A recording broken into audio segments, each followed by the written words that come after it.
እግዚአብሔር ምሳና ተዘይነብር ንሕና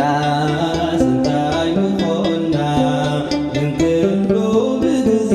ኮነ ብምሕረቱ ጋስዩና እግዚአብሔር ምሳና ተዘይነብር ንሕና ስንታይ ምኾና እንክሎ ብግዜ ኮነ ብምሕረቱ ጋስዩና ንናይና ስማዕጾ ንሱ ተዘይሰብሮ በቴናቱ ኽለት መኒኸ ዝሰብሮ ክንኩሉ ሓሊፉ ወሲኑ ወጊዑ ኮቶ ኣይወድቅን እዮም ብኡ ዝምክሑ ኮቶ ኣይወድቅን እዮም ብኡ ዝምክሑ እግዚአብሔር ምሳና ተዘይነብር ንሕና ስንታይ ምኾና ግልግሉ ብግዜ ኮነ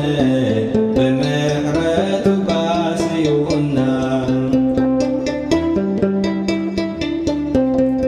የሳብር ይክብሉ ሰሚዐ ብዝና ለይቲ በዓል ብርሃን ቀትሪ ብደመና ሎሚ ግን ርእዮ ምድሓኑ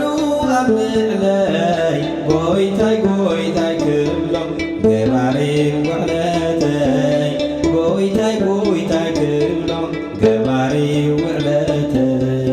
እግዚአብሔር ምሳና ተዘይነብር ንሕና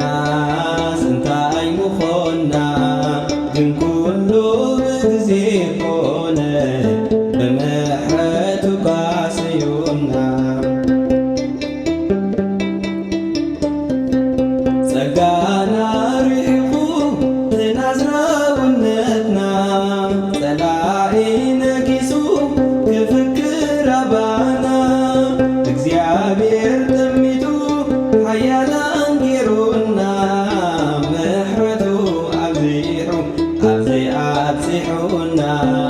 ምሕረቱ ኣብዚሑ ኣብዚኣብፂሑና እግዚአብሔር ምሳና ተዘይነብር ንሕና ስንታይ ምኾና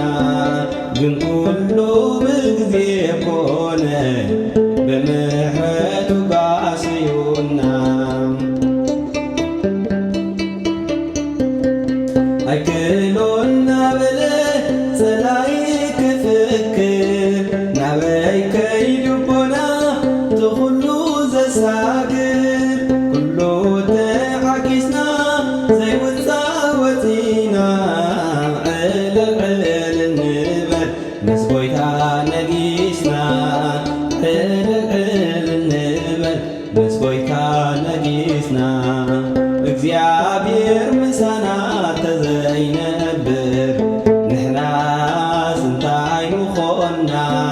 ግን ኩሉ ብግዜ ኮነ